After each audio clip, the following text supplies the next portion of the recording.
శివకంఠవనేని, ధన్య బాలకృష్ణ, ఎస్తేర్, సుప్రీత, హరీష్ ప్రధాన తారాగణంగా తెరకెక్కిన సినిమా అమరావతికి ఆహ్వానం.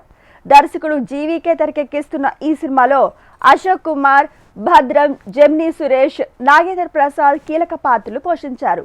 జి రాంబాబు యాదవ్ సమర్పణలో light house cine magic banner పై కె శంకర్రావు, ఆర్ వెంకటేశ్వరరావు ఈ సినిమాను నిర్మించారు. ఈ సినిమా ఫిబ్రవరి 12న ప్రేక్షకుల ముందుకు రానుంది. తాజాగా ఈ సినిమా టీజర్ విడుదల వేడుకను నిర్వహించారు మేకర్స్. చాలా సంతోషంగా ఉంది. పేరే బ్రహ్మాండంగా పెట్టారు, అమరావతికి ఆహ్వానం అని. సగం క్రెడిట్ దీంట్లోనే వచ్చేసింది మీ అందరికీ కూడా. వాళ్ళకి భారతదేశంలోనే కాదు, ఏ దేశం వెళ్ళినా కూడా అమరావతికి వచ్చేయాలి, అమరావతిలో రావాలి అని ఎంతోమంది కోరుకుంటున్నారా. వాళ్ళందరికీ కూడా అమరావతికి ఆహ్వానం అని చెప్పి మంచి టైటిల్ పెట్టారు. చాలా సంతోషం.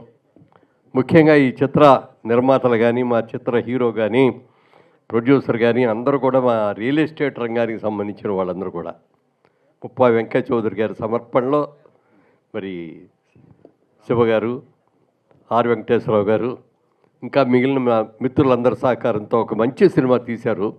తప్పకుండా, ఎందుకంటే గతంలో వారు నిర్మించిన సినిమాలన్నీ కూడా చూశారు. చిన్న బడ్జెట్లో మంచి సినిమాలు చేశారు. వాళ్ళు పెద్ద బడ్జెట్లో పెద్ద సినిమా తీసే దానికంటే కూడా చిన్న సినిమాలో పెద్ద సినిమాగా చేస్తే మరి నిర్మాత గట్టిగా నిలబడటానికి అవకాశం ఉంటుంది. ఒక మంచి సినిమా రావాలని టీజర్ చూస్తుంటే చాలా భయంగానూ ఉంది, చాలా ఆనందంగానూ ఉంది. ఇంకా చాలా మంచి సినిమా అవుతుంది, డెఫినెట్గా రావాలని మనస్ఫూర్తిగా కోరుకుంటున్నా. ఫస్ట్ 2019లో అక్కడొకటి ఉంటాడని ఒక సినిమా చేసాం, థ్రిల్లర్ మూవీ. తర్వాత 2022లో మధురపొడి గ్రామం అనే నేను ఒక సినిమా చేశాం. తర్వాత 2024లో రాఘవరెడ్డి, తర్వాత బిగ్ బ్రదర్, తర్వాత మా మిత్రుడు చేసిన సినిమా ఆదిపర్వం. అట్లాగే మా కుటుంబం నుంచే కొమ్మాలపాటి శ్రీధర్ మా బ్రదరే, ఆయన అలా నిన్ను చేరి ఇప్పుడు వచ్చి సుమతి శతకం అని మావాడు తీశాడు. ఈ యంగ్ ప్రొడ్యూసర్. ఇది 6వ తారీఖు రిలీజ్ అవుతుంది. ఈ 6వ తారీఖు రిలీజ్ అయ్యే సినిమాలన్నీ కూడా హిట్ అవ్వాలని కోరుకుంటున్నాను. చిరంజీవి గారు ఒక మాట చెప్పారు, సినిమా ఎప్పుడు సక్సెస్ అవుతుందని. ఆయన మా సినిమా ఆల్రెడీ సక్సెస్ అయింది, ఎందుకంటే ఇన్ టైంలో తీసాము, అనుకున్న బడ్జెట్లో తీసాము, అదే సగం సక్సెస్. ఆ విధంగానే మా డైరెక్టర్ జీవికే చెప్పిన రోజుల కంటే ఒక రోజు తక్కువలోనే చేశాడు, చెప్పిన డబ్బుల కంటే ఒక 5 లక్షలు తక్కువలోనే చేశాడు. So is a producer director. Shankar గారికి నేను గతంలో ఒక ప్రాజెక్ట్ చేశాం, ఓకే, అది కూడా రిలీజ్ రెడీగా ఉంది. ఆ ప్రాజెక్ట్ చేసినప్పుడు నేను కూడా అందులో ఒక చిన్న పార్ట్నర్ని. సో ఆయన నాకు ఫస్ట్ మీట్లోనే ఒక విషయాన్ని అడ్వైజ్ చేశారు. జీవి, ఒక ఎల్డర్ బ్రదర్గా చెప్తున్నాను, సినిమాని అనుకున్న బడ్జెట్లో అనుకున్న టైం లాక్ చేసుకున్న టైం పీరియడ్లో కానీ ఫ్రీజ్ చేయగలిగితే వీ విల్ బై సక్సెస్ అని.